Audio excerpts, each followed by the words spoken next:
Hey guys, 2024 has been one of the most wild years yet as a composer, and I wanted to highlight all of the wonderful things that have happened this year. Not as a way to brag, but to really relish in all the accomplishments that have happened as a composer. So let's begin right now with our YouTube channel. And just looking at the view count and all that stuff, we have attracted 140,000 views this year. We've started at 3,900 subscribers and have gone up to 5,200. So it's actually about 1,300 new subscribers to this channel, which is fantastic. And as well, we have published 23 new videos and 14 new shorts. So I always want to continue building up this channel because at some points in the year, it's a little less consistent, but so far we've been doing really good. Now on to the juicy stuff that you've all been waiting for. I'm going to be talking about some of the composer growth moments of this year. During my studies, one of my teachers asked me to calculate how many minutes of music that I write each year. So I did this going all the way back to 2019, and I wrote 8 minutes of music that year. In 2020, 48 minutes, that big jump when I started studying in my undergrad. 2021, we had 47 minutes of music, and we had a big dip down to 31 minutes in 2022. And then 2023 went down to 22 minutes, which was the lowest yet because of working a part-time job and all that stuff. But this year, I'm proud to say that we've written 50 minutes of music this year. This is the highest number yet. So that is a claps all around for that one. Very productive this year in my master's degree, and I hope to continue writing even more in 2025. Okay, we're gonna talk about some notable performances this year. In February earlier, I had my first symphony orchestra performance at my undergrad called Skyrise, and that was a fantastic piece. Was a very successful premiere. And then in March, this is where I had 6 of my own pieces played at a single concert, and more on that later. During the summer, I wrote a youth choir piece that was premiered in Minnesota. And then in November, when I was at Michigan State, I had a solo piano piece performed that I actually did myself.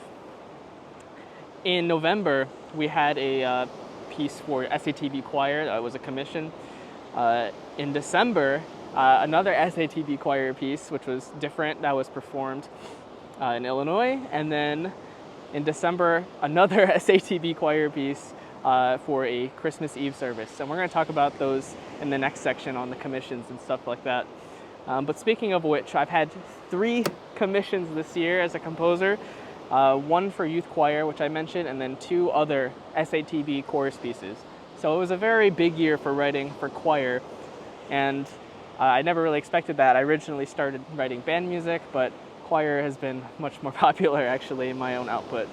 Okay, and we had 5 composition-related awards, the most recent of which being submitting a string orchestra piece for the South Carolina Music Educators Association for their sight reading competition. I also recently won 2nd place in a choir competition for the Bach Society of Dayton, so I'll be going there next year to help with the rehearsals and the premiere of that, which would be really fun to travel. I won an ASCAP Plus award, which I've never won before, so that was really fun. And as well, at my school at Michigan State, I won a large ensemble competition where I am going to write for one of our bands on campus. At my alma mater, I won a scholarship award called the Dean's Award for some research I did on string music. So there's 5 awards there.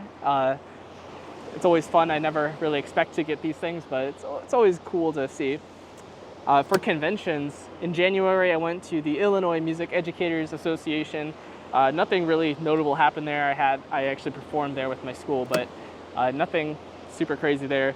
But just recently, I went to the Midwest Clinic in Chicago, which was a band and orchestra clinic, and I actually vlogged the entire week there. So check out that video next if you haven't seen that already. It's a great networking opportunity. And then, so those were all the conventions. For publications for my music, earlier in this year, I had my first ever band piece published with Carl Fisher, as well as another string orchestra piece, which was very successful.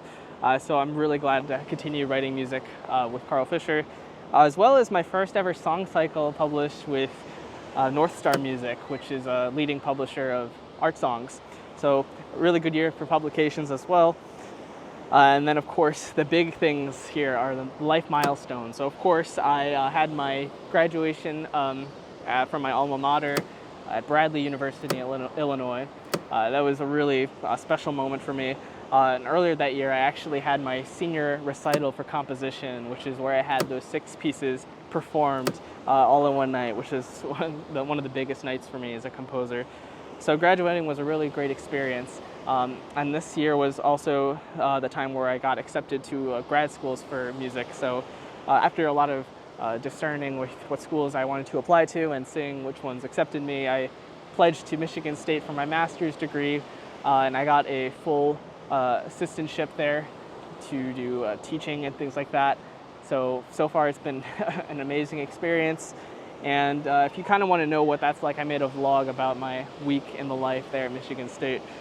Now, if you think these accomplishments have any credibility to them and you want to do that yourself, I have a video on the 5 rules of great music where I show you how to stand out as a composer, especially if you're in music school right now. So check that out next, and thank you so much for watching.